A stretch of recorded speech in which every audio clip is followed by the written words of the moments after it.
Brian, can we do a mic check? Check, check, check. Um,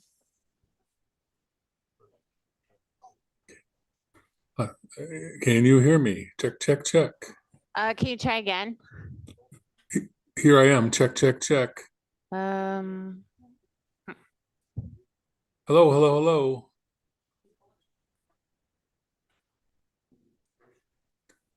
Tell me what you're hearing. try one Not more enough.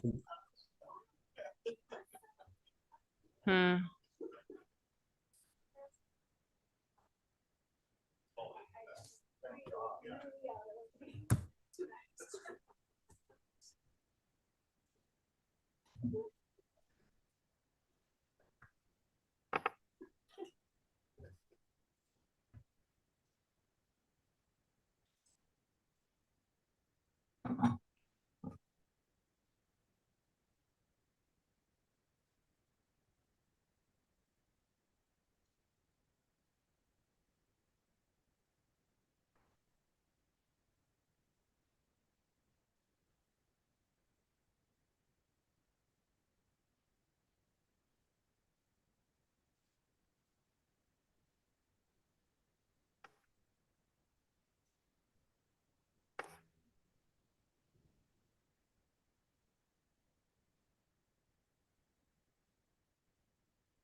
Hey, Brian, this is Kevin. Just checking that you are there.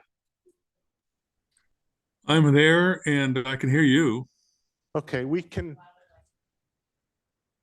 Really?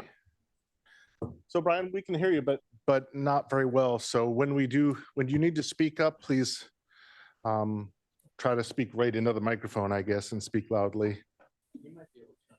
Will do. Okay.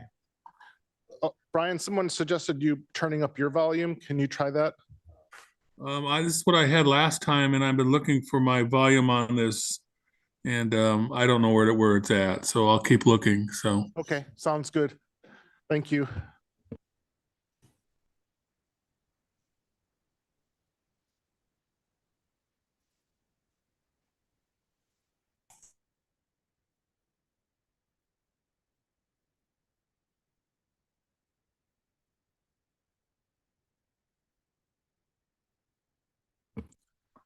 Hello there. It is now 6 p.m. on Tuesday, January 9th.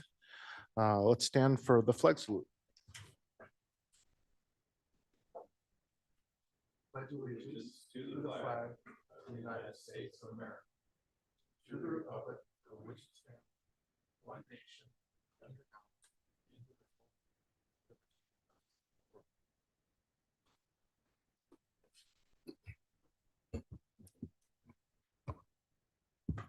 The Assembly of the City and Borough of Sitka would like to respectfully acknowledge the traditional first people of Sitka. With gratitude, we proceed on Tlingit Ani. Sarah, can you do the roll call, please? Mr. Mosher, Here. Mr. Pike, Here. Mr. Yestad, Here. Mr. Christensen, Here. Ms. Carlson, Here. and Mr. Celine. Here. Mayor Eisenbeiz is absent this evening. Okay. See, we have a full crowd tonight. Thank you, everyone, for coming. Looks like, Sarah, we have some ceremonial matters. Okay. And Chief Beatty is going to be accepting a executive proclamation by Governor Mike Dunleavy for Alaska Law Enforcement Appreciation Day. So Chief Beatty, if you'd like to come up. If you'd like, if there's other officers, they can more than welcome to come up.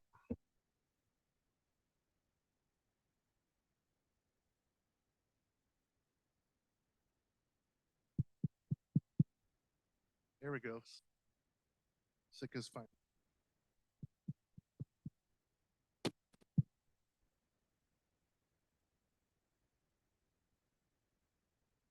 Okay, so I'm gonna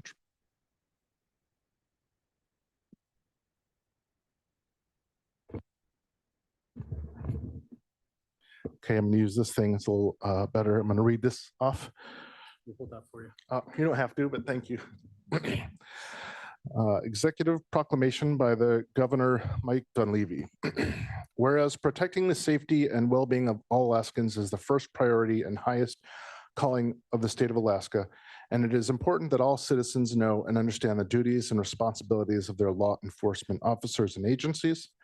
Whereas we recognize the sacrifices made by the law enforcement officers who put their lives on the line every day to protect our families and communities, defend the values we hold dear, and enforce the rule of law. And whereas the mission of law enforcement requires officers to have the ability to act courageously and quickly, to make effective decisions while under immense pressure from imminent threats, to run towards danger instead of away, and to act with empathy and compassion while serving others in their greatest time of need. Sorry. And whereas our state's law enforcement officers are faced with the unique challenges of Alaska's vast landscape and harsh environments, and regularly overcome these obstacles in selfless service of people all across Alaska, and whereas the state of Alaska and its citizens are honored to stand by the law enforcement professionals who are our everyday heroes, including Alaska's local police forces, the Alaska State Troopers, Alaska Wildlife Troopers, Park Rangers, village public safety officers, and correctional officers, and lend our wholehearted support to them as they continue to dedicate themselves in service to our community. Now, therefore, I, Mike Dunleavy, Governor of the State of Alaska, do hereby proclaim January 9th, 2024 as Alaska Law Enforcement Appreciation Day in Alaska, to encourage all Alaskans to honor and show appreciation for law enforcement personnel and the role they play in preserving the health and safety of our communities and the last frontier, dated January 9th, 2024.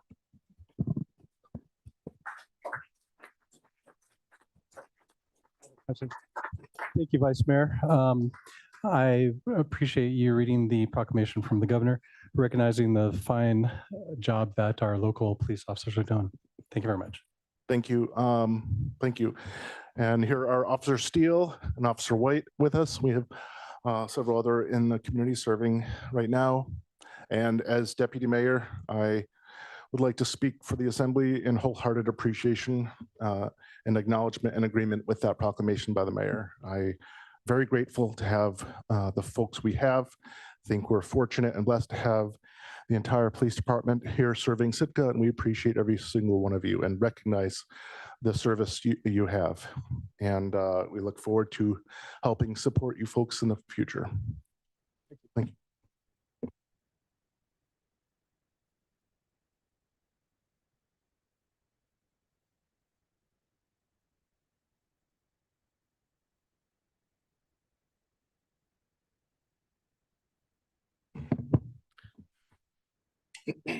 Okay, we're on to special reports. Government, are there any government to government? Okay. Municipal boards, commissions, committees? municipal departments, school district,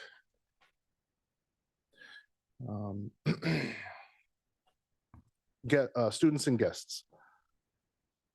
Okay, we were going to have a presentation by the school district, but they're not able to. The person who was going to do it is not going to be able to do that tonight. I'm sure they'll do that at the next meeting.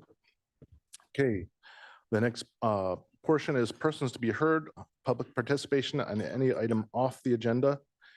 All public testimony is not to exceed 3 minutes for any individual.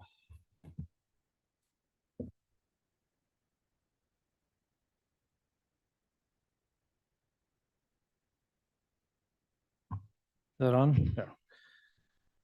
Yeah. Mike Finn, President, Sick All Train Riders. Thank you, Mayor and Assembly members.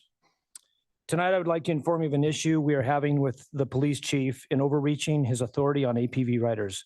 A UTV owned by Doug Heelan was taken in about 3 weeks ago and denied a city permit due to not having mud flaps. No place in our city ordinance does it show a requirement for mud flaps, so I asked Doug to get an email from the police department stating the law they are using. He was sent a state law 13 AA 04.420 saying, and I quote, "A rear snow flap installed to deflect downward a cleat or other object or material which may throw from track or wheel," unquote. This states snow flap, not mud flap, which are completely two different devices. Under research in the police chief's authority under 1152.050 to make changes, he can do this. So with items falling between sections 1156.010 and 1164.090, both the state code cited and the city APV regulations fall outside his authority, so he can't add words or change to fit his agenda. This UTV was already owned and operated by another person with insurance, license plates, registration, and city sticker. Under the regulation, you're required to get all that changed into your name plus get a new city sticker. Nothing had changed on this UTV except ownership and the chief trying to pass this new law. He passed everything, but was told he would not be issued a city sticker until he installed mud flaps. Buying mud flaps for APVs are very hard to find, and what most will end up doing is jerry-rigging something similar to what you see in the lobby tonight, which is far more unsafe. This, not one issue with rocks or broken windshields from an APV, yet he's trying to enforce this. The current vehicle law, 13 AA 04.265, which doesn't apply to APV, states vehicles must have a device behind the wheels that extends downward to a distance of 14 inches from the surface of the ground. This law is not being enforced, and about half the cars and most of the trucks in Sitka are in violation of this law, including all city F-150 pickups, most city UTVs or SUVs, the new city UTV ambulance, and even police department's own pickup truck. All new trucks and SUVs don't meet this standard straight from the manufacturer. The chief is outside his authority to make these changes for APV riders, and if this continues, I will ask for the removal of the city sticker. The city sticker was put in place to keep riders following the laws, but as you can see, we have had no issues with licensed city-approved APVs in almost 2 years now. But now have a chief that is using the city sticker against us and preventing riders from getting on the road. Thank you.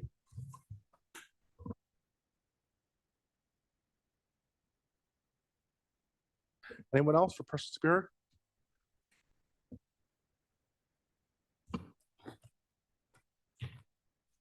Good evening. My name is Sam Pointer. On January 5th, I received an email from John Leach, which came 2 weeks and 5 days after I scheduled an interview with him. However, 24 hours before this meeting and an hour and a half after I noticed the chief vehicle in front of City Hall, HR person, which had been on her job 2 weeks, told me it was typical to meet with her instead of the city administrator. Mr. Leach couldn't face me face to face. However, hiding behind his desk January 5th, he sent me an email stating I tell half-truths. I have no honor, courage, or commitment. He left out integrity, or maybe he never heard of that word. One thing he stated correctly is I am emotional, I'm offended, I'm appalled at this accusatory adolescent name-calling email sent from a professional leader of city of employees.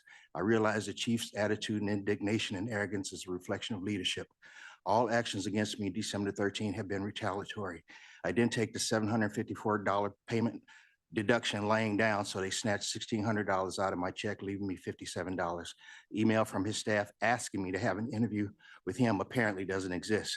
Offers to make 8 payments with no job. I must be making that up. The golden offer to return to work under his condescending, arrogant chief. Then I had the audacity to submit a counter offer. Can you believe I was overpaid $1,504 by the taxpayers' hard-earned dollars, but the $9,000 on office furniture, which by the way is still sitting in boxes at the city animal shelter, is not a waste of taxpayers' money, nor the $500,000 in lawsuits, but the $1,504 that Sam Pointer is robbing from the city blind, he should be ashamed of. What did I expect? The finance department to take personal responsibility? Did I expect the city administrator to take personal responsibility? Did I expect the chief to take personal responsibility? But that no good Sam Pointer should accept responsibility for his actions. I don't know if John Leach or Robert Bay think I'm an idiot, but I want to thank the assembly for recognizing me as a person and allowing me to be heard. I hope and pray as they move an administrator before someone with honor, courage, and commitment would remove the cancers, bring back some dignity, honor, and trust to city government. But until then, as my friend John says, I wish you well in your endeavors.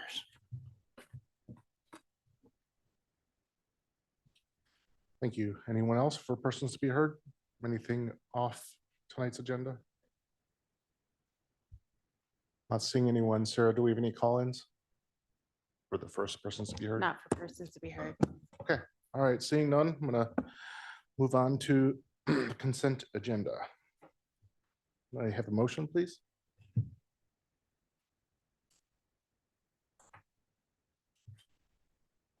Anyone? I move to approve the consistent with items A, B, and C. A, approve the minutes of the December 26th assembly meeting. B, approving an alternative allocation method for the FY22 shared fisheries business tax program and certifying that this allocation method fairly represents a distribution of significant effects of fisheries business activity in the central FMA 18 Central Southeast area. And C, authorizing the application to the Department of Homeland Security and Emergency Map Management. Second. It's been moved and seconded. Sarah, please refresh my memory. Do we have public comment for this? Okay. Can have public comment for this consent agenda if anyone wants to speak out about any of these items. Okay, I'm not seeing any. There's no assembly discussion. So Sarah, do the roll call. All right, on the motion to approve the consent agenda consisting of items A, B, and C, Mr. Christensen, Yes. Mr. Yestad, Yes. Mr. Mosier, Yes. Mr. Celine, Yes. Ms. Carlson, Yes. and Mr. Pike. Yes. Motion passes 6-0. Okay, for boards, commissions, committee appointment, there was an applicant, but that applicant withdrew. So move on to unfinished business. I move to approve ordinance 2023-27 on second and final reading, making supplemental appropriations for fiscal year 2024 Homeland Security Grant, upgrade security doors, and police radios.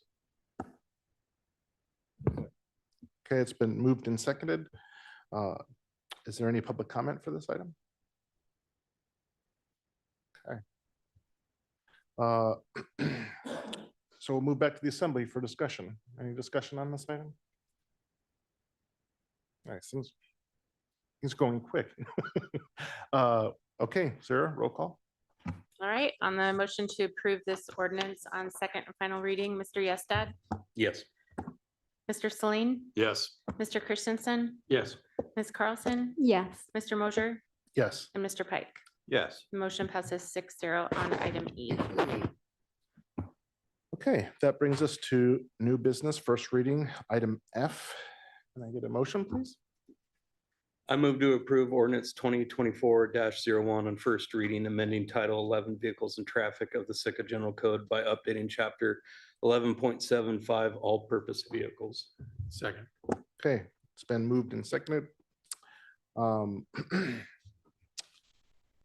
Did we want to do the introduction first before public comment? Okay. All right, so the sponsors are Chris Yestad and Tim Pike. If you guys want to introduce this ordinance before we go to public comment. Yeah, I can start here. So I was approached by the president of the Sitka All-Terrain Group, Mike Finn, about some changes that he'd like to see in the APV ordinance. And so we went over his recommended changes, and Tim and I discussed it, and these are the ones that we felt were reasonable and that we wanted to bring forward to this body. We did bring this to police and fire, and it actually, the ordinance failed for a second. It was discussed, the two changes that we're kind of talking about here this evening. The time changes were generally, I felt, approved of by the body. The one that was kind of the sticky point was the two-seater part of this ordinance. There was only 3 people on the commission that day, if I remember correctly, so there wasn't a lot of people weighing in on it. Tim and I talked about it afterwards, and decided that since at least one half of this was generally accepted by the body, that we definitely wanted to bring that forward, and then decided to keep the two-seater part of the ordinance in this, to have the assembly here reflect on it and see how they feel about it as well. So I felt I wanted to include that in the memo, but felt like it was kind of long-winded and hard to write down. So I figured I'd include that little bit in the introduction here. Yeah, is there anything else that you want to add to that, Tim? Sure. Yeah, I think you did a great job of summarizing how we got where we're at. I think, when the ordinance was originally passed, the idea was that it would go into effect and we'll see how it turns out. And then there was always an expectation that there might need to be some changes or some updates as more information became available. And I think, a case has been made for these two items as well as others. But as we took a look at these things, and especially as we worked with it with Brian, these are the ones that we were bringing forward this time. I think these are two ideas that I think Sitka is ready for. Certainly the time one makes good sense, but we'll see what everybody says.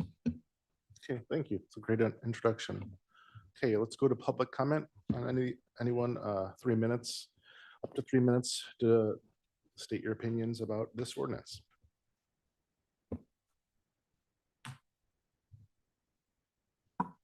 Mike Finn, President, Sitka All-Terrain Riders. Thank you, Mayor and Assembly members. Tonight, we're asking for approval in the use of company manufactured two-seater ATVs and removal of the restricted driving hours from midnight to 5 a.m. 7 days a week. Most ATV manufacturers are building two-seaters now, like the Polaris you see out here in the lobby. These are built completely different over a one-seater. They are longer, and they put the center of gravity between the riders. They have stronger shocks to compensate for added passengers. They have separate foot pegs, handles, seat, and even a backrest. Current bicycles, motorcycles, scooters, and more that are built for two are allowed on the roads, and the APV riders would like to be treated the same. Again, this is only for manufactured two-seaters, not adding a second seat to an ATV. The midnight to 5 a.m. driving restriction was put in place a couple years ago at the request of the police chief, since that was when he had problems with people getting out of the bars and he didn't want a high-speed chase. So at that time, we said, let's put it in there. But most pocket rockets or high-speed motorcycles are far faster than any APV on the market, and yet they are allowed out during these hours. APVs have been on Sitka roads for 2 years now with no issues from state-registered, insured, city-stickered APVs, as we are helping to self-police ourselves. You can ride a bicycle, skateboard, motorcycle, car, truck, or whatever with zero curfews, but not if you're on an APV. Even without these two regulations, we are the highest regulated riding group in Sitka. Some extra regulations on us are, we have to have a city sticker and an inspection. We have to have lighted turn signals where cars and bikes can use hand signals. We can't pass other vehicles. I've had a situation where I had to pull over because I had a slow moving vehicle in front of me. So I had to pull over and let everybody go by. We can't tow trailers, and we are limited to engine size and more. Other communities and state law do not have these requirements of APV riders. And so tonight I'm asking each of you to vote in favor of this proposal to give APV riders a little more freedom on the Sitka roads. I would also like to thank Assembly Members Justet and Mr. Pike for helping bring this forward. Thank you. Thank you. Anyone else? Okay, I'm not seeing any other. Oh, sure, please.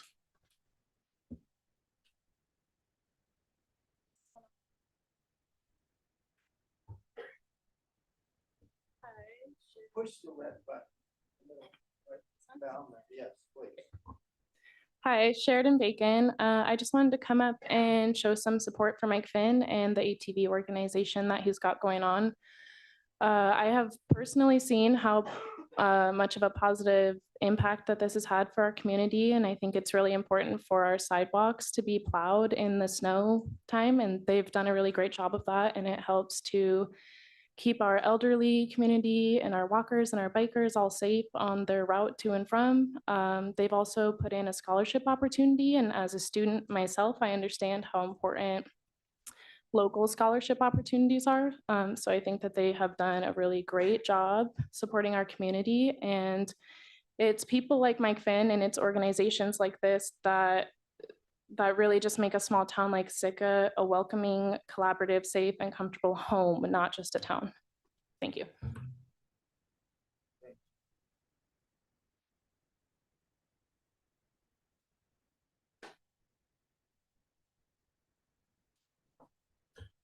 Good evening. My name is Nick McGraw. I'm a 45-year resident of Sitka, Alaska.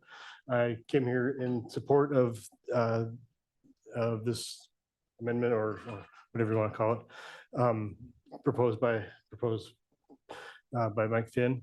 I think it's pretty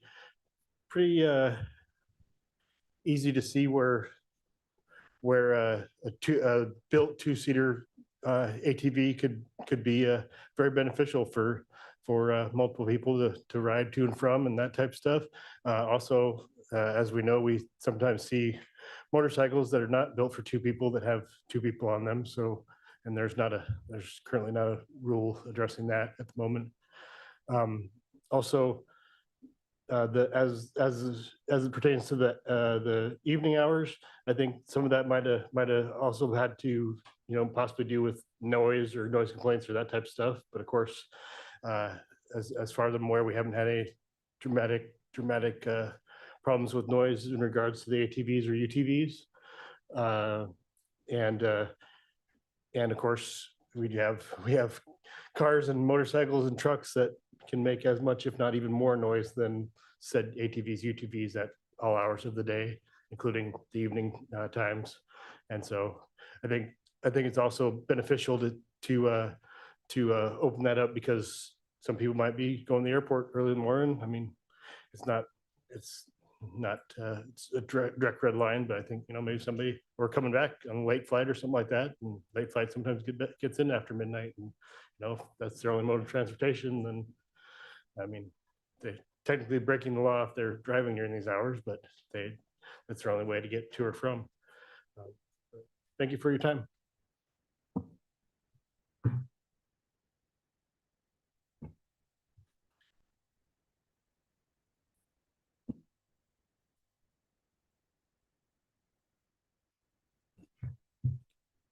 Good evening, Assembly. My name's Gary Cranford. I would like to bring up in support of Mr. Finn and this ordinance that if you do your research, there's been very little negative interactions with the individuals and the public here in Sitka regarding ATV and UTV usage. I, for one, as a former member of the Sitka Police Department, was totally against this ordinance to allow this, because I believe it was just a month or so prior to this passing that we had an incident where a young individual outran one of our officers on snow and icy roads in the late hours of the night, early morning. But to the credit of Mr. Finn and the rest of the ATV, UTV organization, they have done a great job in policing themselves. And I think, with that, to loosen the reins up a little bit, I think would be a credit to what they've done here in this community regarding these machines, if you will. And just to remind everyone that if any changes are to be made to this ordinance, that it has to come from this governing body, is my understanding. This is not one of the ordinances that any one person can change on a whim. So thank you for your time.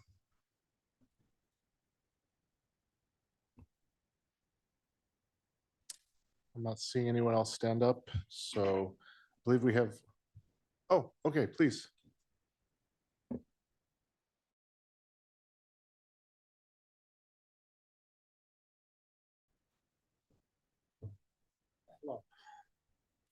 My name is.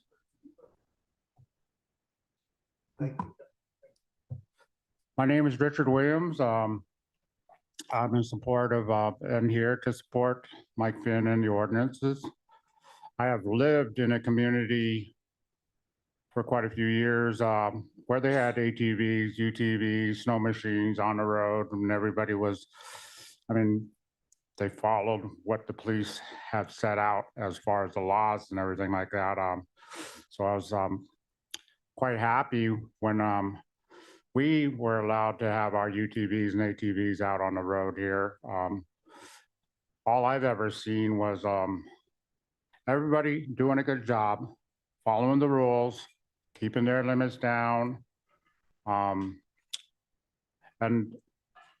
like me, we've had to go ahead and put money in to go ahead and upgrade our UTVs, maybe that didn't come with lights, turn signals and stuff, our turn signals mainly. But they've, you know, we've done our job in making them street legal. I had an issue with my UTV where I had a corroded wire, and now we have a small business where we have a guy that can go ahead and fix our UTVs. So we've got a little small business growing here, you know, and isn't that what a small community wants, is small businesses to go ahead and start and thrive. And so here we have a lot of UTVs and ATVs out there now, and some nice looking machines, and every one of them seem to be street legal and following the rules of the law. And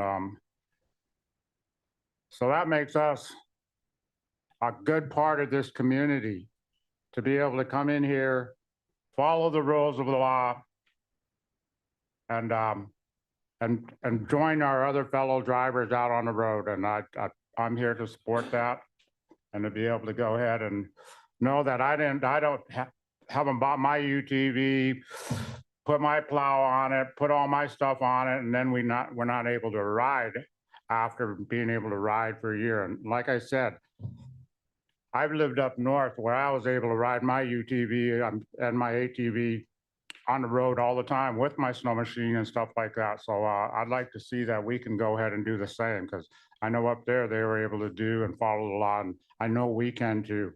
So thank you for your time, and I hope that you guys will support us on this issue that Mike has brought forth. Thank you. Thank you.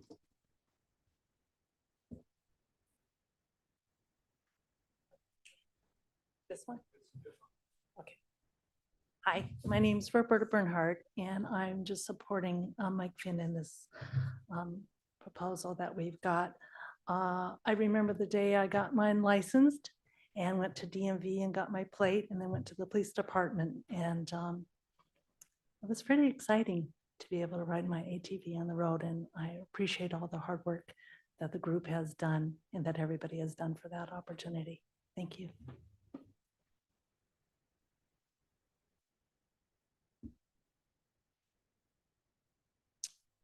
Not seeing anyone else stand up.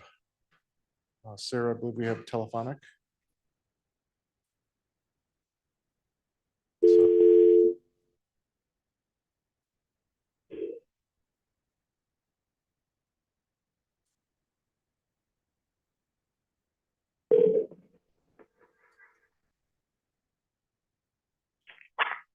Hello. Hi, Valerie, it's Sarah. We're at the item that you wanted to testify on, the APV ordinance. If you could state your first and last name for the record, and then your 3 minutes will begin. All right. I'm Valerie Nelson, a longtime resident of Sitka. I don't know what's going on in the sense that I sent every assembly member an email in support of this ordinance, but I get notifications back that my email is blocked. And so I thank you, Sarah, for calling me. And I just want to go on record that our group has, and not in deference or dismissing or being disrespectful to the previous police officer that spoke, but none of our members have been involved in accidents or incidents that our chief of police has been concerned about. We, our to-do list was to plow snow over 50 miles of city sidewalks each day, and we pay our fuel bills for our plowers. Our group shovels decks and pathways for elderly community, and we do a scholarship for Lael Grant, and we help with fundraisers, and we work with Sitka Trail Works to secure funding for many projects that are going on. And it's a bit frustrating to me to see that we're arguing over, I don't know, apples and oranges when we talk about safety. And I just hope that I'm not totally blocked from any assembly members, and that you receive my emails, and that you can please use your common sense and vote in favor of this. I, as a senior citizen, almost 70 years old, fell and fractured my skull about midnight almost a month ago, and had the ATV club been aware that I needed my driveway plowed because I didn't turn the heater on, they could have been there and probably prevented this. And so thank you for your time.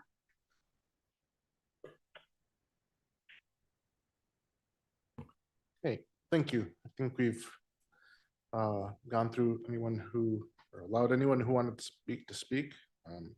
Thank you everyone for showing up and speaking. So we'll bring this back to the assembly table for deliberation. Yeah, I thought I would chime in because I helped get the 2 years ago, I can't say, I believe it was 2 years ago now, the original ordinance going. I don't have any problem with this. I mean, as long as, you know, we're talking,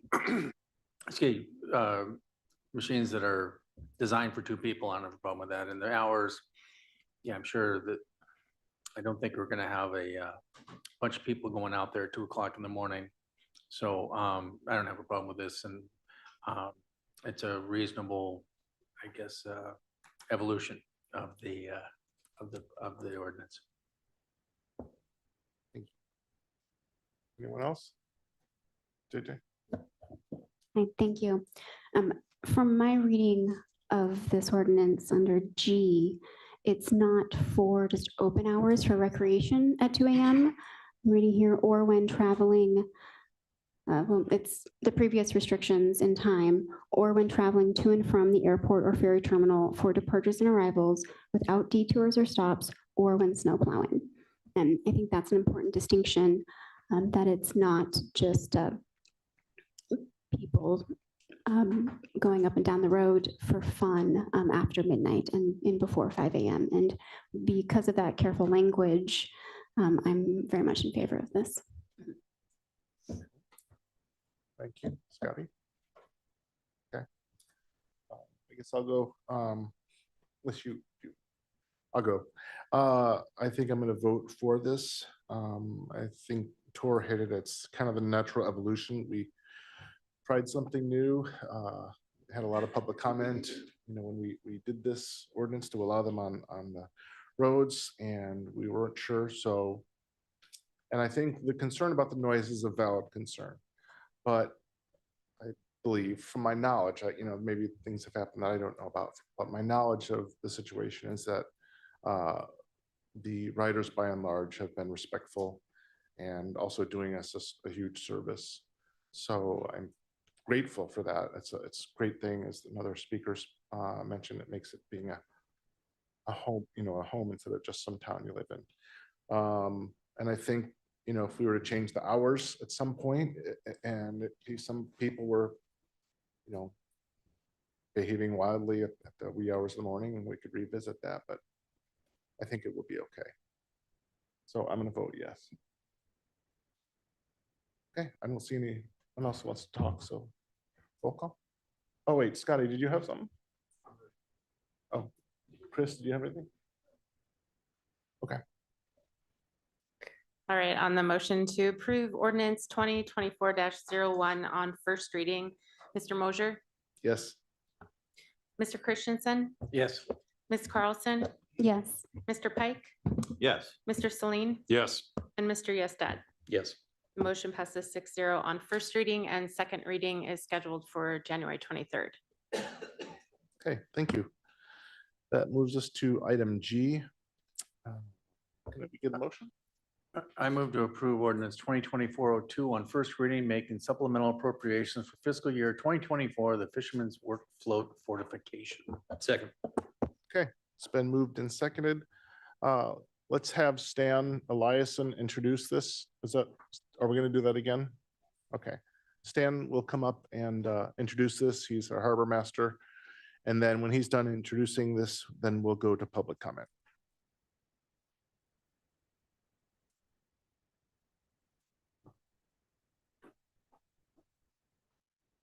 Good evening, Stan Eliason, Harbor Master. A little history on Fisherman's Work Float. It was designed back in 1987. Stan, can you speak a little closer to the microphone, please? Test, we good? Thank you. Okay. And the facility was constructed in 1988. So we're going to fast forward to 2011. We had P&D engineers conduct a condition assessment at that time, and they rated the facility as good with a life expectancy of 10 years. The facility is 35 years old now, and our most recent condition assessment was conducted 3 to 4 months ago, and the facility is now rated poor.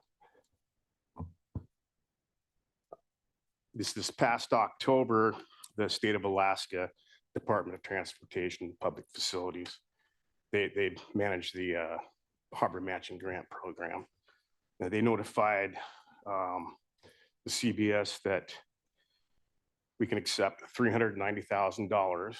This was after Whittier and Wrangell received their funding, or reapply for fiscal year 25 funds. And we thought about that, and it made more sense to accept the $390,000, because if we were to apply for that funding, we would have to commit just over $3 million, which would have a significant impact on the fund's balance. So my goal here is to extend the life of that facility 10 to 12 years so we can build up the working capital and hopefully replace it here in the near future. All right, thank you. If you want to have a seat, we'll have open up for public comment.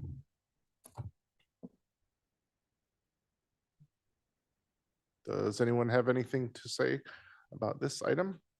No? Okay. Move it back to the assembly for deliberation. I actually really like the approach of this one rather than full replacement at this time. I feel like maybe the bones of the facility are still in decent shape. The pilings seem to be in decent shape. The ramp and everything is decent. But I do have to say the decking is pretty worn out. And I was just on it last year doing work, and there was a few I was concerned that I might fall through. So I definitely like the idea of replacing the decking and the bull rail and everything like that. And I think it'll extend the life of this facility for potentially even longer than estimated. It's definitely a really needed facility for the fishing fleet. It definitely helps bring money into the community. I know we don't really charge much for utilization of it, but the fact that if a fisherman tears up his net or breaks a trolling pole, you can go there, repair your gear, and get back in the water making money for raw fish tax, but also wages and everything else that gives economic stimulus to the community. So it's definitely a needed facility, and I I definitely support this and actually really like the idea of just giving it some much needed repairs over full replacement. So I like the avenue this is going. Thank you. Yeah, I kind of stole my thunder there. I was thinking the same thing, that I like the idea of doing some work on it. I know on my float, it's a constant battle. I'm constantly replacing boards and putting more flotation under, trying to avoid having to do a complete rebuild. So I think that especially if we get another 10 years out of it, that's money well spent. And especially since the state's picking up a good hunk of it. So yeah, I support this. I have a question for John or Melissa. So Stan spoke about, building up working capital. Is there an identified source of revenue that we're gonna apply toward this into the future? And is it being saved in an account? How are we going to be prepared to replace this float? Because I think as Tor just alluded to, it is inevitable that at some point we will have to replace that. So I just have that question. So this asset, as Stan and Chris mentioned, it really doesn't directly bring in much revenue, but it is critical for the fleet. So it's really something that we're looking at when we're looking at the fund as a whole and the overall goals of the fund as we map out the capital needs and then the revenue that we need to generate to meet those. So there's not a specific pool of funding, but making sure that we incorporate it into the whole long-term plan.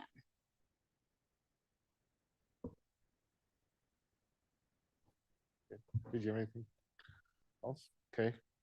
I think this is pretty straightforward for me. I'm gonna support it.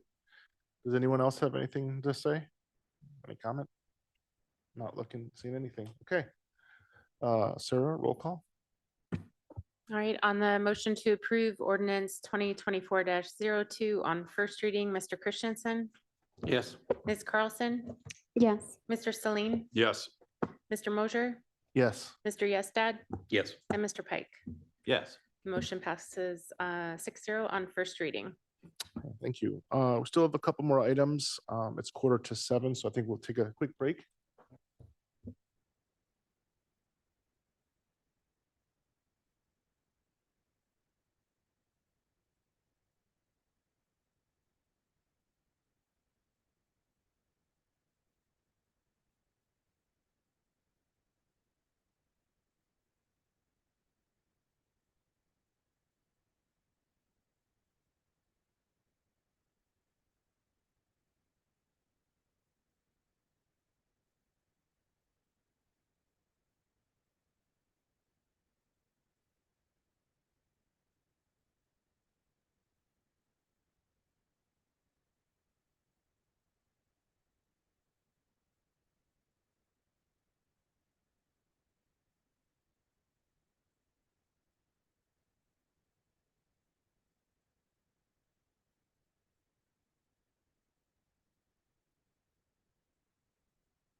All right, everyone's seated and Sarah finally got back. Are we ready? Yeah. I think you gotta say we reconvene. Oh, yeah. Okay. So, so we're going to reconvene. I didn't set a timer on that, so All right. we're here, everyone's seated. All right, I move to approve resolution 2024-01 on first and final reading, supporting House Bill 201 and act changing the residency requirements for hunting, trapping, and sport fishing privileges. Second. Okay, it's been moved and seconded. Sponsors Chris Yestad and Scott Celine, if you guys want to introduce this before we go to public comment. Yeah, I can introduce this.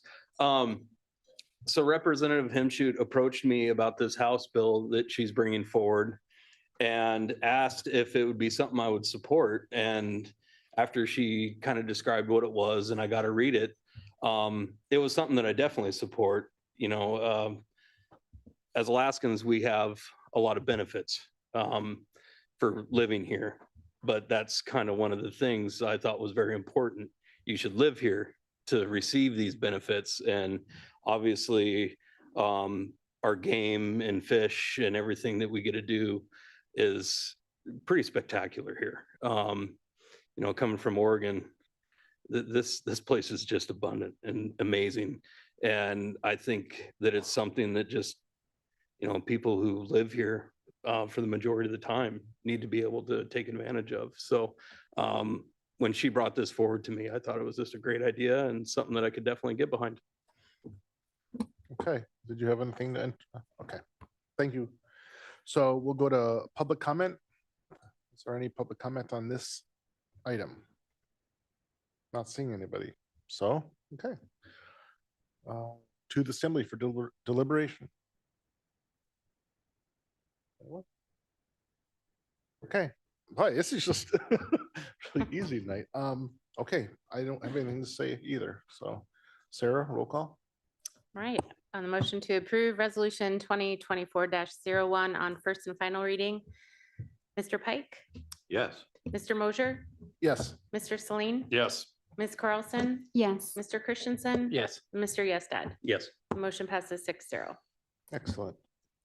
So item I is a discussion direction decision on the Alaska Housing Finance Corporation's Last Frontier Housing Initiative funding opportunity. Before John says anything, I believe JJ has something to say. Yes, I'd like to disclose that my day job is in an affordable housing nonprofit here in Sitka, and I was hoping to get the municipal attorney's opinion on if that is a conflict of interest for this item. Also considering that my employment is through the end of this month. My last day is the last day of January 2024. Brian, can you give me some advice? Brian, are you with us? I am. Can you hear me? A little bit. All right. I mean, I've tried to speak as much as I can. I'm on my computer. It's always worked before, and I haven't discovered a way to make it any louder from my end. How am I doing? Can you hear me? Yeah, this is good. Plus we have the printout on the screen.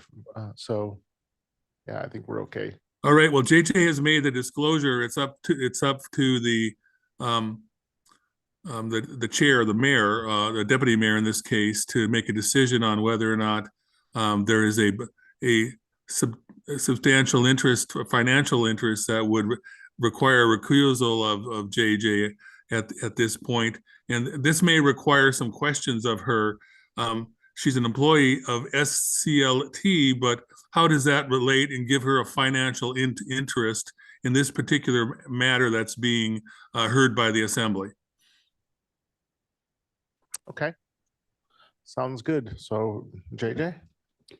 I don't think at this time, as the item on the table is just if we are to direct the administrator to write a letter to Alaska Housing Finance Corporation, but if it does move forward, of the organizations in Sitka that could partner and execute this money, my employer would perhaps be in the top 5.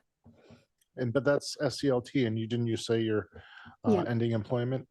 By the end of this month, which is not the time frame for any of these decisions. So I Yeah. don't feel, but it's not my choice.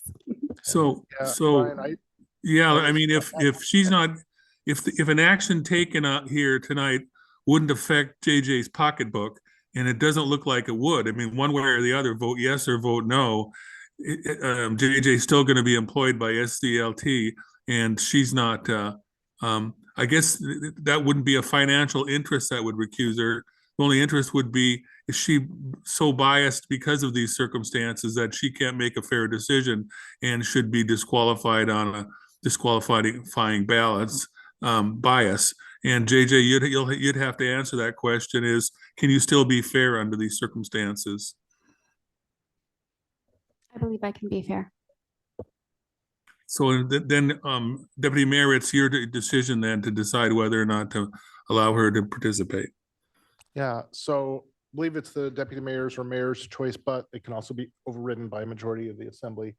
I feel like it's okay. Sitka, such a small town, we seem to have a very high bar to get recused on things. Does anyone disagree with that? Okay, so you can be a part of this, JJ. Thank you, Brian. And so now we'll go to John to talk about this. Thanks, Mr. Mosier. As I tried to outline in the memo, in early December, right before we left for AML, the Alaska Housing Finance Corporation contacted us through AML, the Alaska Municipal League, to inform us of a affordable housing initiative or proposal of $4.5 million to assist with that effort. It's called the Last Frontier Housing Initiative. Underneath that program, the grant monies can be allocated under two programs, the Rural Professional Program or the Affordable Housing Program. But it looks like for Sitka, we really only qualify for the Affordable Housing Program, which comes with some restrictions. And the main one is that there must be a minimum of 8 rental units available for low-income housing. And I'm probably getting this all wrong in my understanding. And since we had a lot of questions, because anytime somebody shows up and says we've got free money for you, you want to do some research into that, especially given that there's a 15% match with this. So the mayor and I met with the folks from Alaska Housing while we were at AML. We learned a little bit more about the program, and we were essentially told there are some requirements with this program that we'll have to meet, and there's a little bit of flexibility in the interpretation of those requirements. I also informed that we don't, as a municipality, have our own housing authority. So that's where they want the money to go. Noting that we didn't have one, it makes a lot of sense to partner with another agency. We have agencies like our Baranof Island Housing Authority. We have the Community Land Trust, among others, that work on initiatives like this.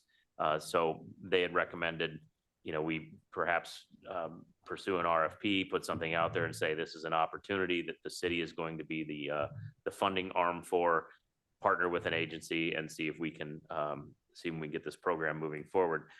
There is an ambitious deadline, though. These are federal funds that are expiring at the end of fiscal year 25. So there's a deadline of September 1st, 2025 to have, I believe it's have the funds committed. I don't think it's obligated, but have them committed and a project moving forward. So what we'll be asking for tonight is direction from the assembly to tell me whether or not to send a non-binding letter of intent back to Alaska Housing and let them know if we are going to pursue this initiative. Another unique thing is, and it's in the packet that I put the short slideshow, both Sitka and Ketchikan are regularly overlooked in things like this because we're too big to be called one of the small communities, and we're too small to be called one of the big communities. So we're kind of stuck in the middle here. So there was a direct focus on both Sitka and Ketchikan with this $4.5 million grant to move this project forward. Thanks. Okay, thank you. I'm gonna open it up for just general comments on this. Any thoughts? Yeah, I mean, when I read through this, it struck me as, of course, it's not going to fix the housing problem in Sitka, but it's going to take a bite. And we are lucky enough to have multiple agencies that we can work, or organizations, that might be a better word, that we can work with on this. And so we could see a project that is significantly larger than 4.5 million, because they've got their own ways of raising money and leveraging. I understand why JJ was a little concerned there, because top of my list, I don't know, but on the first thing I thought it was the Sitka Land Trust, and also, of course, Baranof Housing Authority. They both have a good track record. I don't know if this is appropriate for this, but I know that the Sitka Land Trust was talking about building an apartment building where the small houses are there on HPR. Just from my admittedly not super involved with it, but it looks like that might be a good fit. And so I think we should definitely pursue this.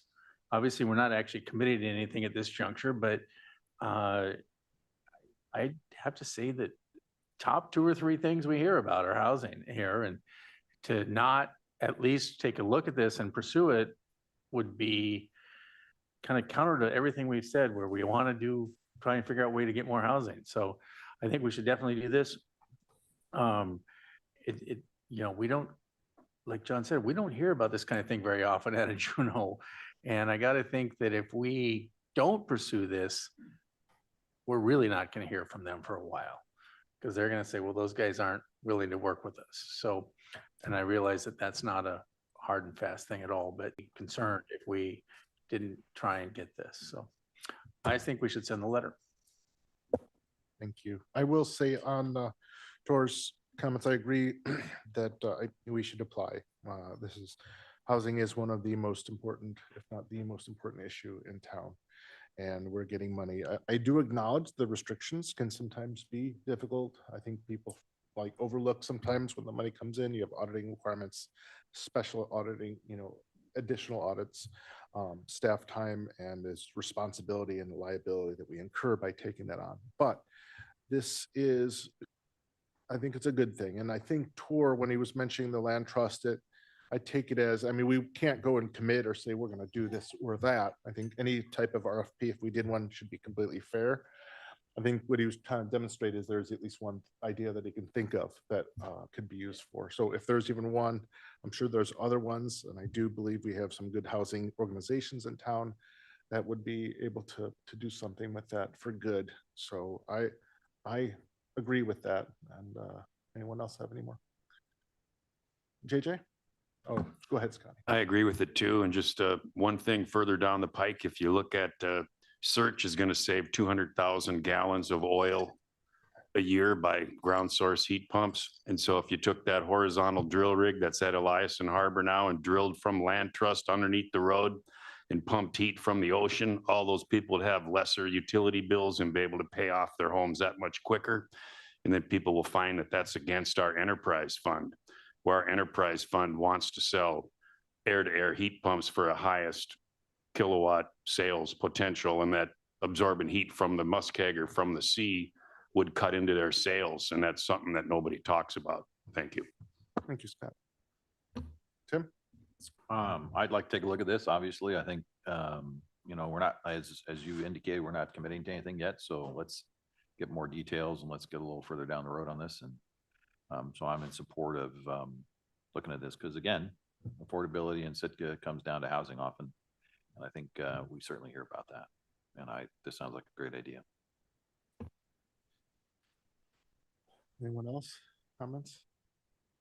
Okay. Why don't we let Chris go first, because he didn't get a chance yet. Yeah, in general, I'm definitely in support of this. Housing and then affordable housing has been one of our top priorities. And this is maybe a creative way of getting at least some more housing on the market. I know when I first read this, I kept thinking about how, as just a city, that we could do it on our own. Had a few different ideas, but honestly, the land for this time frame just isn't there and ready for us. I'm leaning towards a partnership, I guess, generally, putting some sort of RFP out there. Which has some complications along with it because we are going to be liable for certain things, which is concerning to me. But I think in general, I think it's worth going forward and looking into this more and seeing if the risks are worth the rewards. So yeah, this is definitely something I can approve of and moving forward with. Thank you. One thing, JJ, real quick before, Sarah, I realized that I could have allowed for public comment. I know it's reverse, but after JJ's done, I would like to let, okay, so JJ. Thank you. Yeah, I think this is a great opportunity. 4.5 million can do a lot for housing in this town. I'd have a couple questions for John. And what sort of guidance are you looking from us tonight? Is it just a yes, no on the letter? Do you want us to kind of outline some concerns we may have to include in the letter? I'm really just looking for a yes, no. I think most of the grant requirements will answer the other questions. And as I said, it's a non-binding letter of intent just to move forward. I think more of the boundaries would be in an RFP, developing that. Great, because I could get very detailed into how and why through this, but in John's intro, when he said committed funds, not obligated funds, that really alleviated a majority of my concerns, but there's still more things out there to look at the best interest of the city and the staffing of our different departments. So that I am for this letter. Thank you. And I think what I'd like to do is put a pause on the assembly deliberation. With discussion direction items, it's not required to have public comment, but giving the subject matter, I would like to open up for public comment on this, and then we'll come back for continued assembly deliberation. So if anyone wants to speak on this item, up to 3 minutes.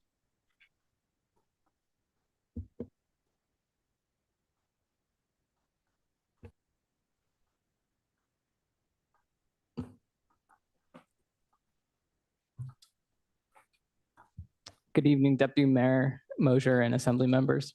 My name is Will Peterson. I'm a lifelong Sitkan, and I'm commenting today as Board President of the Sitka Community Land Trust in response to the memo from Municipal Administrator John Leach regarding Alaska Housing Finance Corporation's Last Frontier Housing Initiative. The AHFC's proposed grant of $4.5 million represents a significant opportunity for our community to address critical housing needs and support development that makes sense for Sitkans.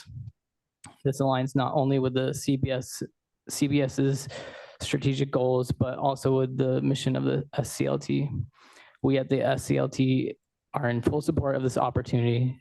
And in a recent special meeting, the board unanimously passed a resolution in support of the city to write a non-binding letter of intent. Furthermore, we're prepared to utilize this funding for the construction of a new apartment complex, as you mentioned, in our Susinichok community. We've already subdivided one lot for a fourplex apartment building and have utility, engineering, environmental, and architectural contracts ready to go. This would fulfill half of the housing units required for less than half of the grant.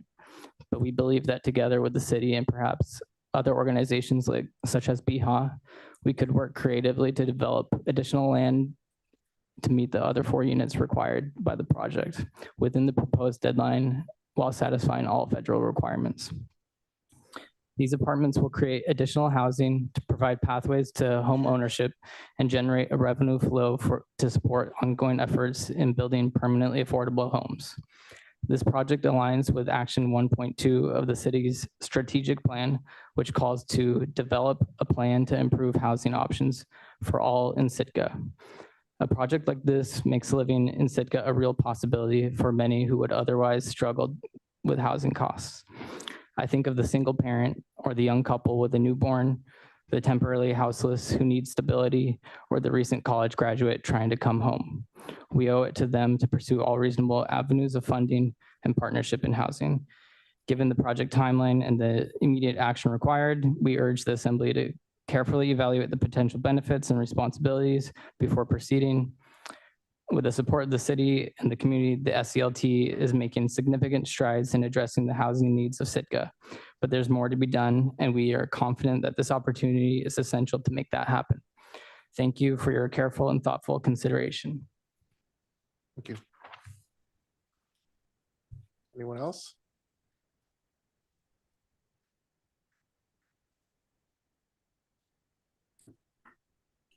Good evening. My name is Lillian Philpouch. I am with the currently chair the Baranof Island Housing Authority, and also serve on the council with the Sitka Tribe of Alaska. What an amazing belated Christmas gift. I mean, $4.5 million to Sitka, as you mentioned, normally doesn't come around. We don't get thought of often. We are currently in a housing crisis with a lot, is so short.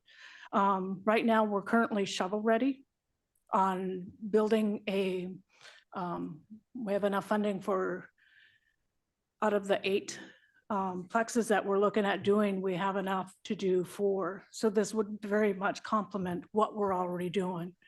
And that would be able to help 8 additional families, low income. RFPs, I was listening to you talk about that. That could be timely. As you mentioned, September, the deadline is coming fairly quick, and time does go pretty fast. And that's also 3 to 4 months that you're losing on being able to spend this money and get it moving. But I just wanted to make sure that I encourage that the city does accept this here. And I know that with BIHA, we're uniquely qualified to take on these funds with the things that we're doing. And I do appreciate it and the opportunity to be able to say so. Thank you. Thank you. Yeah.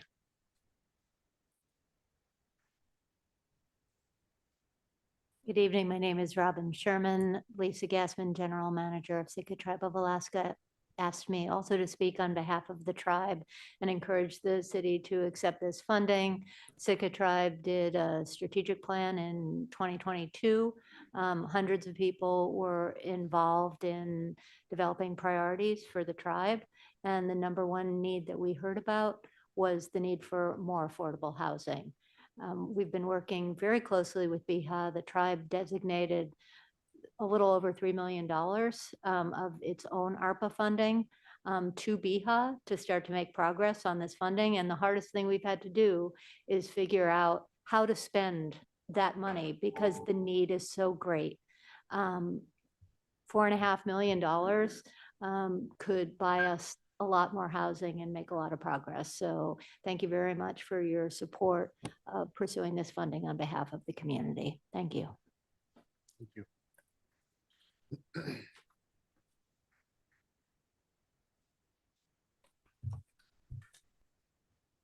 Good evening, Cliff Richter, Executive Director of Baranof Island Housing Authority. It's good to be here and thank you for your service.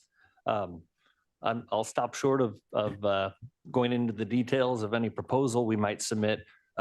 Mostly pleased to see that this is headed in a positive direction, and more than anything would love to see that money stay in Sitka and not pass up on this opportunity.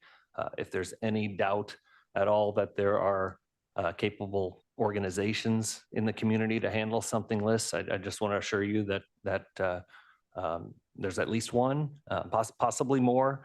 We have an 8-plex that's 95% plans ready to go out to bid in February. And so the timing for us would be perfect for something like this.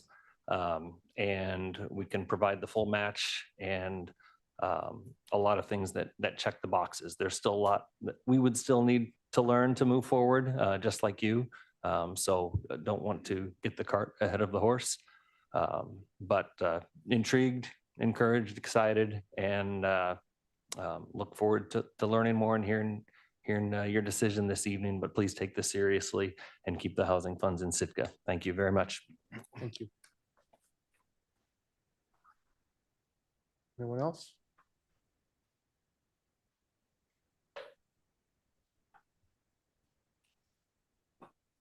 Hello, my name's Annette Evans. Thank you for taking time to hear from the public this evening. I'm here personally representing myself to say thank you very much for considering this. And I'm happy to hear that you guys are in support of sending this non-binding letter of interest. I'm the grateful owner of the most recent completed house at the Sitka Community Land Trust. I was born and raised here and lived elsewhere for 20 years. And upon my return, was just, yes, it's very, very hard to live here. I'm not low enough income to be considered low income, but I don't make enough to continue to live here and own a home without the opportunity the Sitka Community Land Trust provided for me and my children. So thank you very much for considering this. And there are wonderful organizations in Sitka that can move forward with this. Thank you. Thank you.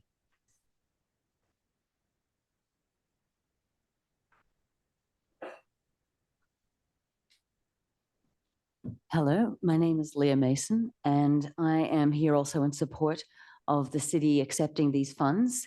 Although it's unexpected, I think I am absolutely confident we have the organizational capacity in Sitka to make very good use of this funding, and that regardless of which organization is chosen, any efforts we make in this area will benefit the community as a whole. So I do not see a sensible reason to not explore this, and I am incredibly happy to hear that people are generally in favor of being open to this offer. I don't think this kind of thing will happen again without a great deal more effort expended to get it. So thank you very much. Thank you. Anyone else? Anyone else? Okay, thank you everyone for your comments. It's helpful. Okay, so I'm going to bring it back to the assembly for further deliberation. Anyone else have anything? Do we made a motion or is it? I have one more thing, if I could just add this, something that's very important to me, because I want to look out for the risk on this one, and I tried to put it in my memo, is I'm hopeful that we can find someone, if we do move forward with some sort of partnership, that has experience with managing federal funds, because that's a pretty tricky road if you've never done it before.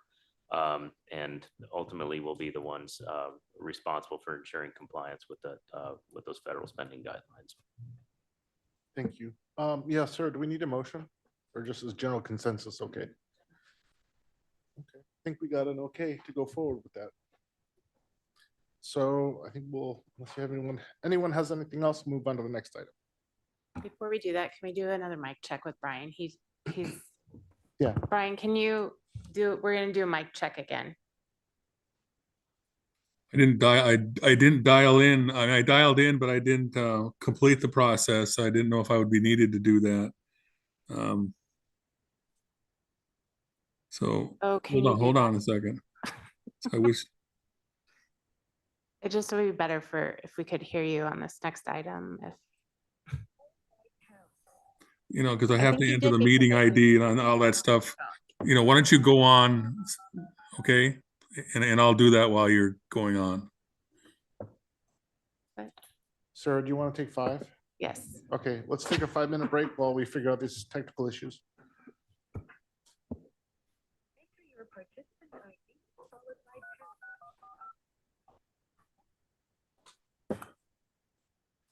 Sarah, you there? I am. Yes, I will text you the. Well, you kind of put me on the spot because I didn't have the. I can see where you see that my phone is on there, but I haven't entered the meeting ID yet. Just one. Yep. Can you hang up your phone for a minute? Okay.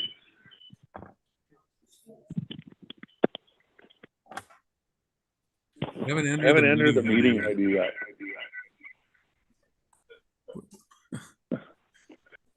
And now I have to get rid of all these screens and find that ID number.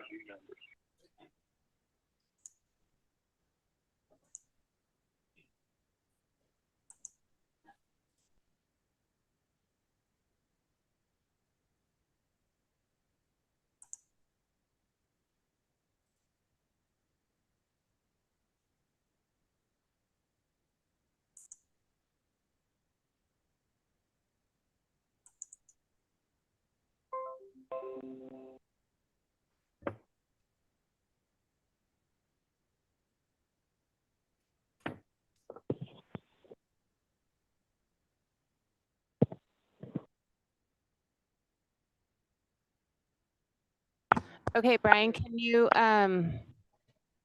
start, can you say something?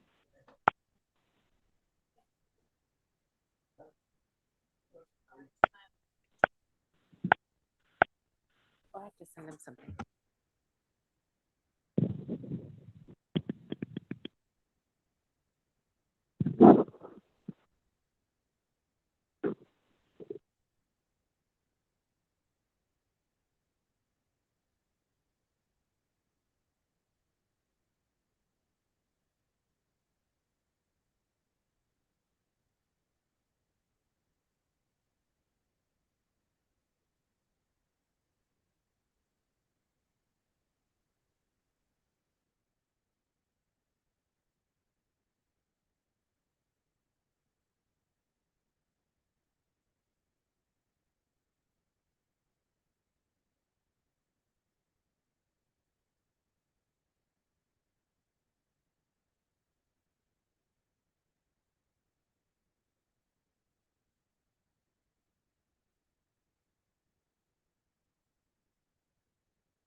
Okay.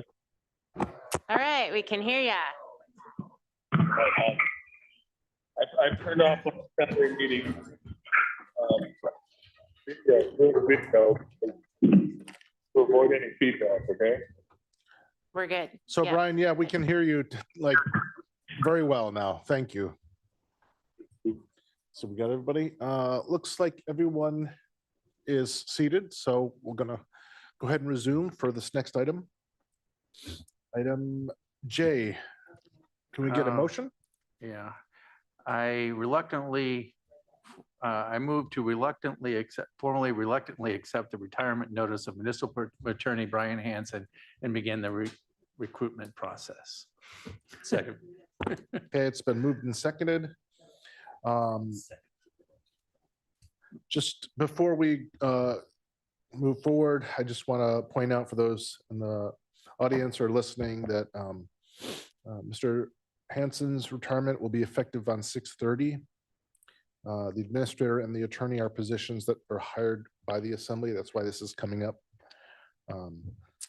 And at the January 23rd meeting, assembly meeting, we will review the job description, pay range, and other recruitment details. And before we go to public comment, Brian, would you like to say anything? No, not at this time. Still have a lot of work to do for the city in the next 6 months. Yeah, thank you. Okay, so does anyone have any public comment on this? Okay, I don't see any. Let's go to assembly deliberation. I would like to go first. Go ahead, go ahead. Yeah, I just, from the bottom of my heart, I really wanted to say thank you for all that you've done for this city. As municipal attorney, of course, you've been with us we've been in Sitka forever and have been a part of this community as well. But specifically, I wanted to thank you for all the work that you've done, even through very difficult circumstances. And it's always been a pleasure for me to speak with you. You've always made time if I have questions, and I really appreciate you, and I wish you best in your retirement. Does anyone else have anything to say? Yeah, I would like to, I talk about this, and I mean, I don't think any of us were surprised to see this letter. We just hoped it really wouldn't be coming. But I've been up here on again, off again for a lot of years, and I've dealt with a few different attorneys.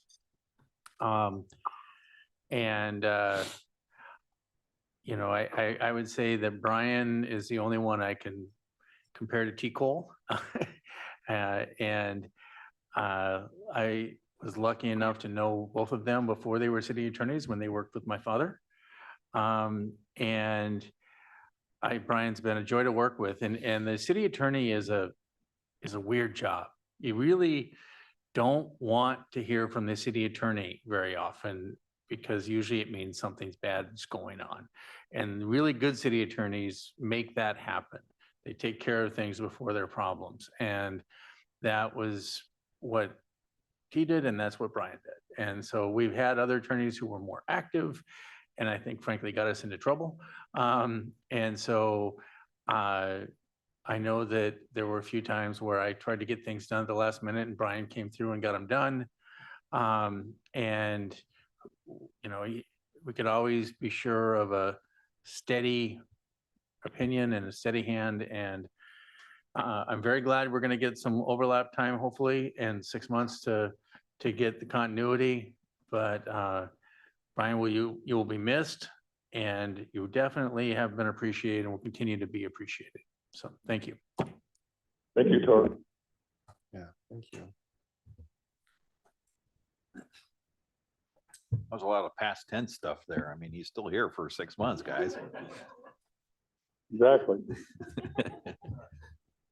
So when we get closer, Brian, I'll share my same past tense things with you. But in the meantime, I haven't appreciated working with you, and I look forward to the next 6 months and your helping to your replacement to understand what we're interested in. So thank you very much, and thank you for giving us sufficient time to find someone. Thank you, Tim. Chris? Yeah, I mean, I think Tim said it really well there. And, you know, I've really enjoyed working with you, Brian, and all the discussions we've had. And I'm just gonna try to enjoy these last 6 months with you and working with you, and really appreciate you helping us moving forward. And, you know, just thank you for all your time that you've given to the city and to this assembly. Thank you, Chris. JJ? I have some last minute legal advice, but also a joke. If we all vote no tonight, does that mean you won't retire? No. All right, thank you for the advice. Okay, Scotty. JJ have a big smile on my face, so thank you. That was a good one. So there's no one else that wants to speak. And I think, you know, like you said, you will be here for several more months. So it's not the end for now. We're going to be working with you, and I'm sure you'll be at the table. or, talking remotely, so we will still be around. So when it gets a little closer, I'll probably call you and stuff, and we can chat and personally say thank you. So Yeah, Kevin, by the way, Kevin, I will be at the meeting, the next meeting on the 23rd in person. I'll just be in town for a couple of days. I can arrange that to get to and from that treatment. So I think there's a couple matters that I want to deal with, and plus I want to make a visit home. Yeah, So definitely. I'll keep all that. All right, wonderful, thank you. So with that, I think we're gonna do a vote. All right, so on the motion to formally accept the retirement notice of Municipal Attorney Brian Hansen and begin the recruitment process, Mr. Mosier, Yes. Mr. Pike, Yes. Mr. Yestad, Yes. Mr. Christensen, Yes. Mr. Celine, Yes. and Ms. Carlson. Yes. The motion passes 6-0. All right, on to the last item, the last main item, discussion direction on conducting an organization, job classification, and compensation study. I think I don't like, as with the other one, we don't have to open it for public comment, but I think I will. So if anyone would like to speak right now about the city conducting an organization, job classification, and compensation. Boy, I cannot talk again.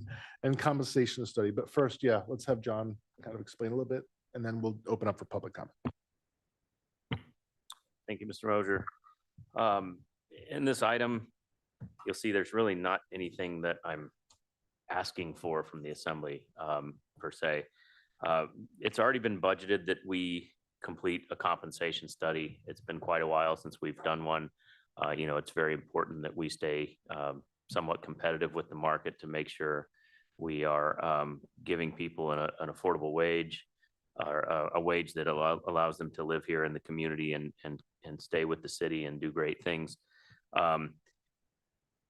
We were unsuccessful in that compensation study. I put it out to RFP once. We had a handful of people that responded to it. We interviewed them, and all of them said the organization's a mess.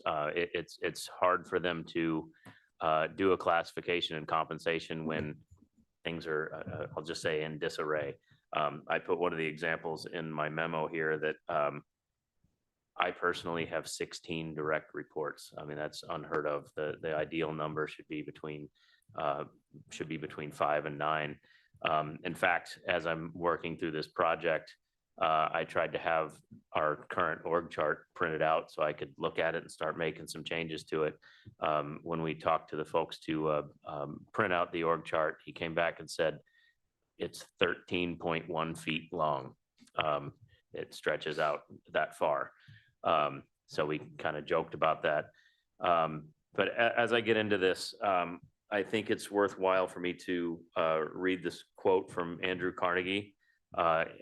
It goes, "The only irreplaceable capital an organization possesses is the knowledge and ability of its people." And I'd also like to add that through our asset management program, we have things that we've identified as assets, and human capital is one of those. With our buildings, we do condition assessments on the buildings, so we know what's there and we plan for what we need to do. We've not really done that same condition assessment with our staff. We need to do desk audits. We need to find out what they do. We need to find out what the market looks like, what they need. And this is for both represented and non-represented positions. We're going to go into bargaining soon with or into negotiating with the bargaining units, and having that information is very helpful. Some people may say, we don't want to know that information because it may uncover some ugly things, that we're understaffed. It might show that we have too much staff. I don't know. It's going to show us if we're meeting the market or not, and this could come with a price tag. That doesn't create a commitment on the assembly's part to fully jump in, but just like with a building condition assessment, you know what's there now, you know what the issues are, and now it's on us to figure out ways to tackle that. So it's important now that we look at this organization, make sure it's working correctly, get some experts in to help, and bring that as a package forward to the assembly so we can, so you all can make the appropriate actions to address some of the things that the report may bring forward. So when I say I'm not asking for anything, I just kind of want your acknowledgement that we're going to do this as was budgeted, this compensation and organization study. And I would just like to have your open minds and attention when the information comes forward. Thank you. And to clarify too, when you're talking about the organization is a complete mess, it's not saying the functionality and everything else like that. It's saying from an organizational structure standpoint. So the purpose of this is to do the structural study, because you can't really do a compensation study until your organizational structure is appropriate. Correct. And I want to clarify that. So thank you. An example would be a heavy equipment operator. We'll have one who's a heavy equipment operator, another one that's a scrapyard heavy equipment operator, another one that's a wastewater treatment plant heavy equipment operator, when they're really all heavy equipment operators. And then we're trying to get job descriptions aligned, or different levels. You might have levels 1, 2, and 3 for certain positions. And when we started down this path of the compensation study, they're like, well, what is this position? And we said, well, we want you to merge those and fix those at the same time. And that's when they said, no, you need to fix those first before you ask us to do our part. Okay, thank you. So we're going to go to public comment. If anyone has, as Mr. Leach said, we're not going to be necessarily doing anything, but we would like to hear from the assembly, and then of course the public. If anyone has anything, you're free to speak for 3 minutes. Okay, I'm seeing no one run up to the to the chair, so we'll just go to assembly deliberation. Any comments on that? Makes sense to me. I mean, it's basically Yeah. John, did you just say you're going to move employees from liabilities to assets? On when you look at them, like instead of like a corporation looking at employee and a liability, but now employees are going to be like assets? Well, the payment to the employee is the liability. That's the financial liability. But I mean, like investing into them is what I thought I was hearing you saying, you know, like to keep them here, you know, and like move them into looking at it like an asset, which is, you know. Absolutely. I mean, it sounds like a general statement that people say everywhere. Our people are our most important asset, and that's absolutely the truth. But in terms of our asset management system, we've never really looked at it that way. We've never really looked at human capital being a thing that we need to continue to work on, continue to develop, and make sure that it's, you know, taken care of and trained and retained. Thank you. Okay. Anyone else? I agree. I think it's pretty straightforward. Tim? I'm glad you explained a little bit more, because I am in general skeptical of studies, because they tend to end up in a nice binder and nobody ever does anything with them. And so, because I mean, there've been these sorts of studies through history, I would suspect, if you dig around in the archives. And so I was glad to hear that it's more about organizational structure and so forth. So yeah, I think that's a great plan. I understand we're doing it anyway, but that gives me a better hope that this study will be something we can put into use. So. Thank you. From your introduction, it seems like, you know, with a 13-foot wide organizational chart, that's not necessarily even a chart. It's just a line, and lines work best when they have, you know, an X and a Y and a Z, and they're going towards a goal. And that's not a structure. A line is not a structure. To get some basis where there's, you know, multiple levels within a department, and then departments merge to have like a senior manager, like all of it is just funky how the system works currently, how the organizational system works currently. So I applaud you for taking this on. This is a big thing that's kind of probably existed at the city, with just adding a different department and different department, all directly reporting to seemingly you. And perhaps that's led to some of the turnover we've had in the past. And as you said in the memo here, you know, other towns around Southeast have within the typical range. of direct reports. From my training in the past, from the corporate world, 5 seems to always be the magic number. And having that many people, for you as a 14, we can see why your time is so stretched and you're always in meetings and you're unintentionally getting into a lot of details and things when your value and assets, John, are in leading this organization. And so thank you for taking this on, attacking something as large as reorganizing the structure of the municipality. This could only be done through a study because there's no other reference points really, and we don't know what we don't know. So I'm in support of conducting this organizational and job classification and compensation study. And probably, 5 years ago, 10 years ago, it would have been beneficial. But right now, with the kind of challenges we're having with recruiting and retention and overloaded work, because when there's a gap in a department, that workload goes up. And then the production work that's typically done by your person that's been there for 2 years goes to your manager, and manager work goes to the director, and then that director's work comes to you. And that's a really hard job balance and leads to burnout. And our goal and service in our strategic plan, I see that being a huge impact, as was outlined in this memo, as this can directly help our assets as employees and support them and train them to help the community.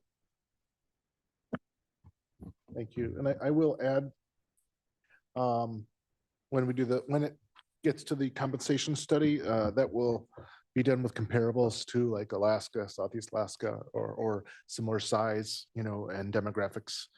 So we're getting an accurate read. And I would just encourage those who are concerned about there's some positions that are very in high demand. It's hard to get people on them. And, we could try things like raise wages right away here or there. But the thought of this is that it'll take a little bit of time, but we're not going to get on it.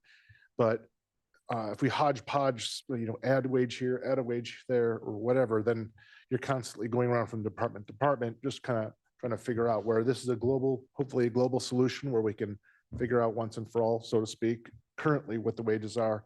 And yeah, some may go down, or not, nobody's going to be able to go down, but we may be able to find efficiencies with some positions, and then others that are in high demand. I would encourage you to be patient, as this is, us hearing you and trying to do things the right way that will have a long-term benefit for you and for the human assets of the town. And we appreciate everyone who is working for the city, and I hope that you see this as a sign that we're listening and working towards helping. And when we do that, when we're paying appropriately, recruiting is better. So that gets things moving, gets people who are interested to be able to come here and work here. Chris? Yeah, I can't really add too much more, other than just, I support this study. If in the end it comes to a happier, smoother running organization, that's a benefit for all of us. I'm a little worried of some of the sting that we may see from the results of this study, but I won't be surprised by them either. So yeah, I think it's something we need to do, and definitely support moving forward. And another thing, sorry, I keep taking the mic on this one, but I know that was a concern. It's always been a concern. I've always worried about that, because I'm like, well, everybody's going to want a huge raise. I don't think that will necessarily be the case. I think there's some positions that maybe need it in order to be competitive and bring more people on.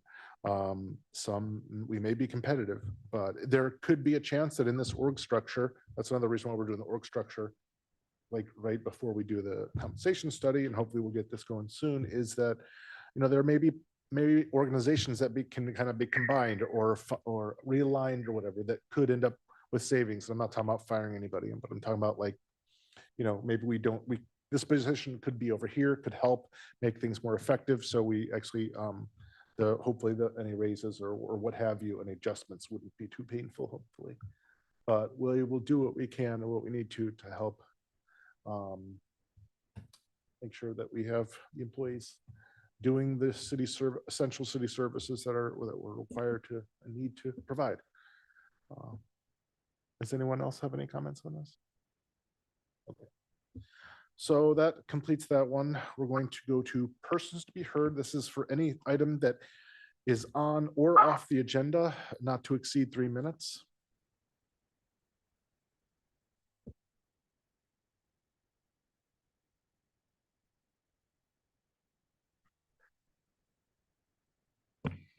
Good evening. My name is Sam Pointer.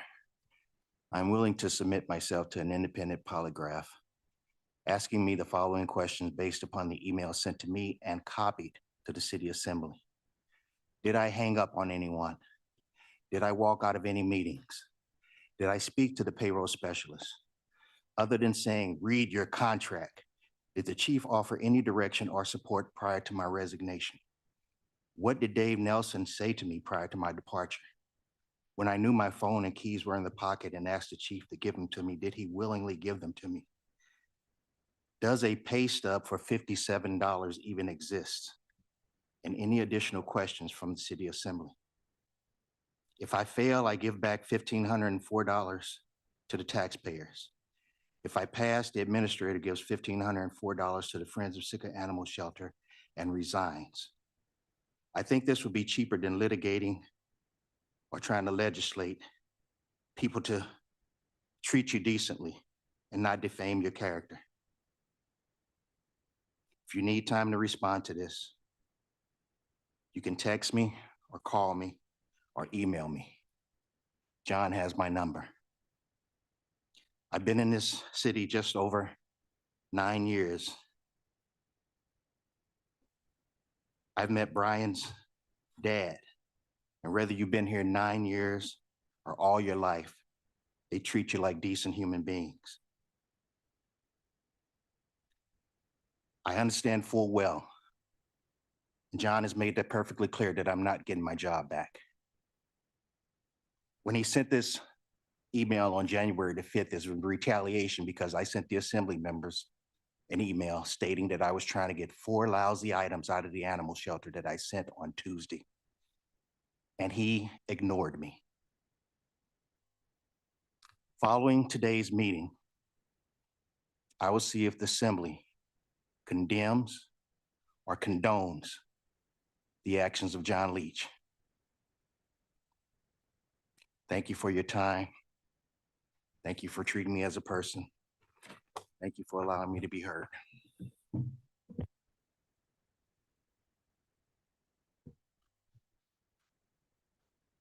Thank you for your comments. Is there anyone else for persons to be heard?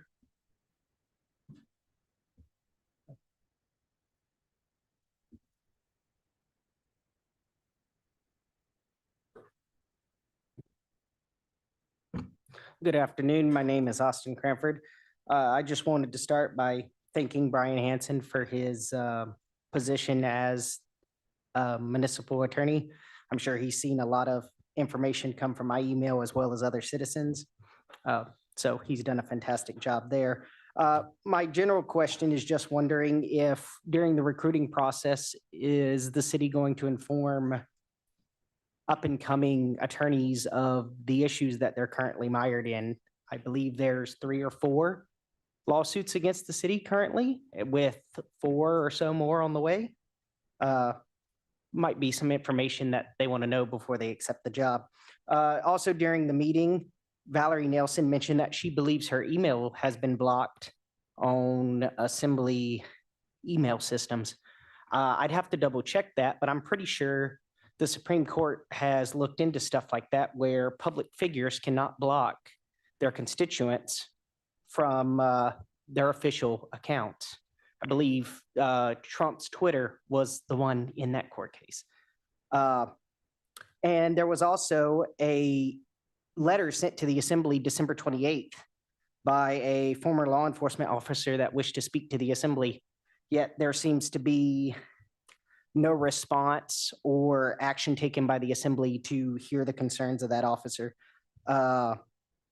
It looks like they requested an executive session in the letter, and I was just wondering what the assembly is doing for that. So if we could get responses for the public, that would be great. And then I'll also be filing some extra information requests for some of the things that were mentioned in the meeting today. Thank you. Thank you for your comments. Anyone else? Okay. On. That brings us to reports. Mayor is out. So we go to the administrator. Any reports? No report. Okay. Attorney Brian, are you here with us? And then if so, do you have any reports? No report. Thank you. Okay. Liaison representatives, anyone?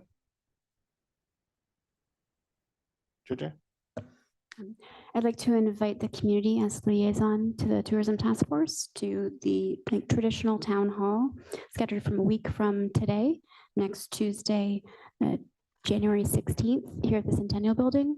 The format will be kind of persons to be heard style, and you can talk to the Tourism Task Force directly with your matters of the level of tourism in Sitka. Anyone else?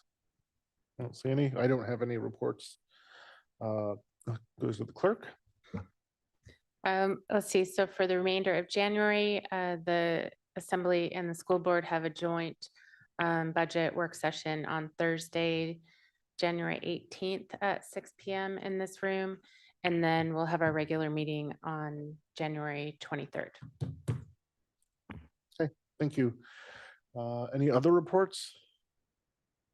Okay, with that, I'll entertain a motion to adjourn.